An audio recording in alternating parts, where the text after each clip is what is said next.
మేడిగడ్డ మేడి పండున టచ్ చేసి చూస్తే విజిలెన్స్ విచారణలో షాకింగ్ నిజాలు బయటపడ్డాయి.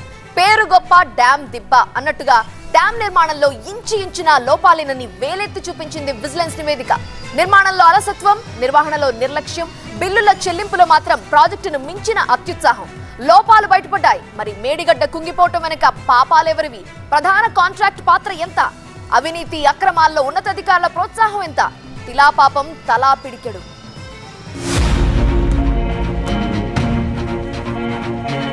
మేడిగడ్డ ఎందుకు కుంగింది? డిజైన్లో లోపమా?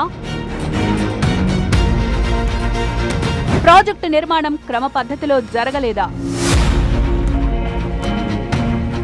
మేడిగడ్డ కుప్పకూలడానికి కారణం కాంట్రాక్టు సంస్థ నిర్లక్ష్యమా? పనులు పూర్తి కాకపోయినా చెల్లింపుల గడువు ముగిసినా అడ్డగోలుగా బిల్లుల ఎత్తిపోతలు జరిగాయా? ఓవైపు నీళ్లలో నిప్పు రాజుకుంటోంది.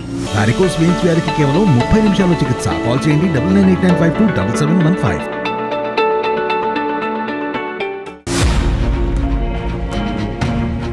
మరోవైపు మేడిగడ్డ ముప్పు వెనక నిప్పులాంటి నిజాలు తెరపైకొచ్చాయి.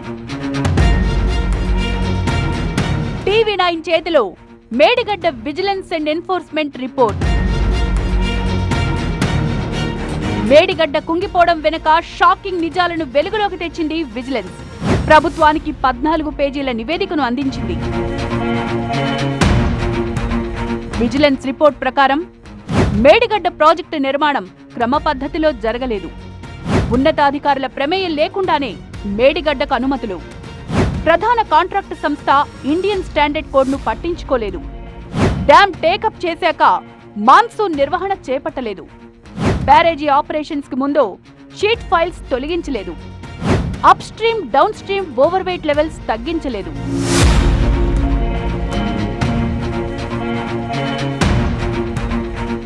ఇలా షాకింగ్ నిజాలతో ప్రభుత్వానికి నివేదికిచ్చింది విజిలెన్స్. డ్యామ్ నిర్మాణంలో లోపాలను బయటపెట్టింది. బ్లాక్ నెంబర్ 6, 7, 8ని నిర్మించాల్సిన ఎల్ఎన్టీ సంస్థ సబ్ ఏజెన్సీకి పనులను అప్పగించి చేతులు దులుపుకుందని పేర్కొంది vigilance and enforcement.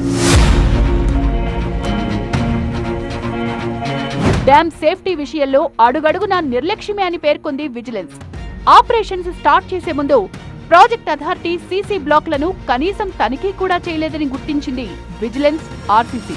CC blocks తుడిచిపెట్టుకుపోయాయి. పిల్లర్లలో పగుళ్లు స్పష్టంగా కనిపిస్తున్నాయి. మరమ్మతులు చేయాల్సిందిగా 4 సార్లు నోటీసులు ఇచ్చినా సంబంధిత కాంట్రాక్టు సంస్థ గాని, సబ్ ఏజెన్సీలు గాని స్పందించలేదని విజిలెన్స్ తన నివేదికలో పేర్కొంది.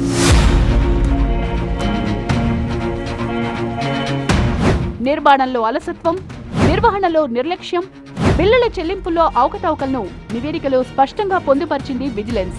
ఒప్పందాలకు విరుద్ధంగా పనులు జరగడమే కాదు, పనులు పూర్తి కాకుండానే బిల్లుల చెల్లింపులు జరిగాయని గుర్తించింది విజిలెన్స్.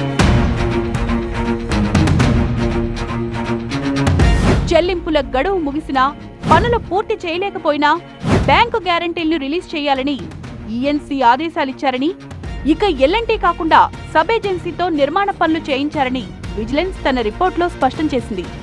నిర్మాణ లోపాలు, బిల్లుల చెల్లింపుల్లో అవకతవకలపై సమగ్ర విచారణకు 2 ఇంజనీర్లు, 2 చార్టెడ్ అకౌంట్స్ నియమించాలని నివేదికలో ప్రభుత్వాన్ని కోరింది విజిలెన్స్ అండ్ ఎన్ఫోర్స్మెంట్.